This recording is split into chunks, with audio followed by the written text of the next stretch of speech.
Hello everybody, this is Mr. Waddell, and this is going to be the first of many mini video lessons. Here's a lesson that we just can't fit in right now because we've got to stay on our time schedule and we're already behind, so we've got to kind of pick up the pace a little bit. So this one is going to be about the Haitian slave revolution. It's really important that we understand some basic concepts of this and how it kind of played out and some of the things that were used to make this happen. So let's get started with the Haitian Revolution. Here you can see a picture of a plantation in Haiti. You can see where the slaves were living. You can see where the owner's home would be. Over to the left, looks like there's a church up there. There's also a mill to kind of process the goods that are being made here. So it looks very peaceful, very serene. Is there a bias to this picture? Who would have painted this kind of picture? Now, something like this you may see on like a DBQ question on an AP exam. You'll see a painting like this that may talk about slavery or indentured servitude. So you can see there's a definite bias. Who would have painted this? I'm thinking it was probably going to be a member of the owner's family, or the owner had somebody paint this, and looks how peaceful, happy. Look, everybody, oh, it's so idyllic. So, but we know that's not going to be the case. If we had a picture from the slaves, we would have seen a totally different view of this. So, how does this happen? How do we get to this? Well, again, remember, we had the English, we've had the American, we've had the French revolutions. And these are stirring a lot of people up. A lot of people are like, okay, we can make change. Change can happen. We don't have to accept everything that's being done to us. We can make some changes. So the French Revolution is going to really impact this. And as we go through this, you can see some of the things that are happening. We see a new kind of religion forming, which is going to be called voodoo, which the slaves are using to kind of bridge this cultural divide that they have. So there's a lot of psychological, a lot of cultural differences. So they're taking Catholicism and some of the practices they had back in Africa, and they're putting it together and they're creating this voodoo. So they're there, the slaves are there, they're kind of doing their own thing, but don't get the impression that they're super happy. Some slaves start to leave, and as they leave, they go up into the hills. As we saw here, you can see there's hills, and they become what is called a maroon. So these are slaves that have escaped. One slave in particular that escapes was a gentleman named McCandle. And McCandle comes back and he tries to poison the water supply that the owners were using. They catch him, they burn him at the stake to set an example, saying, you know, this isn't going to happen. We're not going to allow this anymore. So, but that doesn't really stop it. There's still rising tensions. Now we have the American Revolution. So by 1791, it's over. They have a Bill of Rights. They have a Constitution. We also have in France at this time, you can see here the storming of the Bastille, the National Assembly. They write that Declaration of Rights of the Citizens of Man. And in Saint Dominique, the slaves' revolt begins. And just so a little FYI, Saint Dominique was the name of Haiti during the slave time. So here's a question. Does this, the French Revolution, and this, the American Revolution, do they impact this slave revolt? Or do the slaves just decide we want to be free? It's a really good question. So it's something that hasn't been answered. So the revolt begins. They have a leader. They start revolting. The owners are looking for help. France is kind of, well, you know, you can see here, France has got a lot of things, a lot of issues on their plate now, so they're not going to be able to help out as much as they want. So the owners turn to Britain. Britain comes down. Britain starts to help. Britain supplies troops. They're there. They're thinking, okay, here's the deal. We can do this, and we can do what? We can, oh yeah, we can get rid of the French. How cool is that? So, you know, France and Britain are having these problems, and they're starting to fight all over the world whenever they get a chance. So Britain and France are fighting here. They want to drive the French out. They want control of this, but that's not going to work out either. Now, there's people on the island that are kind of split, and those are a group of people called the mulattoes. And they're like, well, Do they need a revolt? Do they not have to revolt? Maybe they should, maybe they shouldn't. And the reason the issue of mulattoes is they're a mixed race.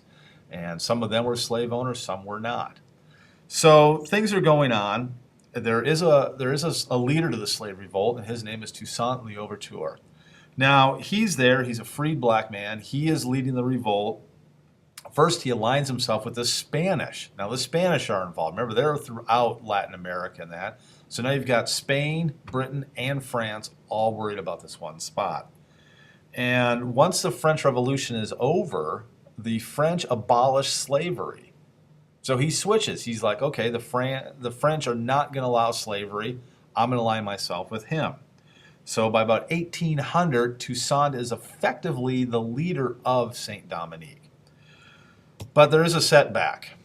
Napoleon comes into power. Now remember, France has abolished slavery, but Napoleon's there at first. He's like, I got other things to worry about. I don't, yeah, whatever.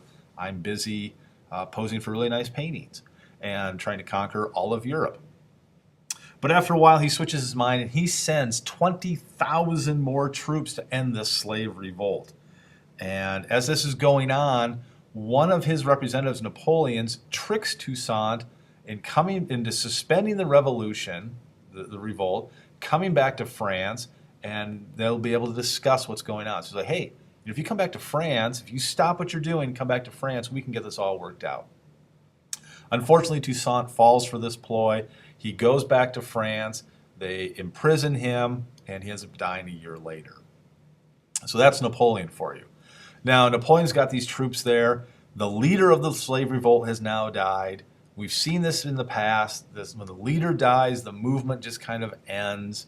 But unfortunately for Napoleon, it doesn't end. The slaves keep rising up. They keep fighting. The troops there are under a lot of stress. The French lose like 50,000 men just to yellow fever. They're not equipped to fight there. So the French are losing tons of men. He basically says, okay, that's it. We're done. And in 1804, Saint Dominique declares itself independent and renames itself Haiti. So there's our very first slave revolt that has been successful and leads to independence. Now, just because these slaves here in Haiti gain their independence, does that end slavery? And the answer to that is no, it does not. Slavery still continues on. You know, the first ones that do end it are the British. They ended in 1807. America ends the trade of slaves in 1820, but does not abolish slavery until what year? 1865. So it's going to take another 45 years for America to end slavery with the passage of the 13th Amendment. And then once that happens, other countries start to follow suit in the region. Puerto Rico in 1876, Cuba in 1886, Brazil in 1888. So you see the whole region starting to end slavery and things like that. Now, why does it end? Why does slavery and slave trade end? We can see we have a revolt, but that's one small area. Why do these other countries just start giving it up? Why do they want to go away from it? And there's 4 possible answers, and I want you to think about this and then be able to talk about it. One is the revolutions in America and France do play a role in ending these slavery, or to start these slave revolts and lead to independence. Another is the philosophes. There's a couple reasons with the philosophes. One is compassion. All right, the Enlightenment raises awareness of humans. Did this new awareness stop slave trade and slavery? Does religion play a part in this? Do they, religion is very compassionate, and many of these religions are ending slavery. They're against slavery. Is that part of it? The philosophes have 5 ideas, and one of them is nature, if you remember that. And they felt slavery violates the laws of nature. So if you violate the laws of nature, you should probably stop this. And the last one is Adam Smith. Now, Adam Smith is saying that slavery inhibits economic growth, that if you don't have an opportunity to acquire wealth and property, then there's no incentive to work hard. So therefore, you can't gain what you want to gain from this. So if you just paid everybody wages and let them get money, they'd work harder, and therefore your plantation would continue to grow. And you'd be more successful, they'd be more successful, they'd be free, and they'd have a more of a buy-in, and people would work harder. So that's kind of where we're at. That takes care of the Haitian slave revolt. Stay tuned. There's going to be a few more of these coming up. So everybody have a great day, and I will see you soon.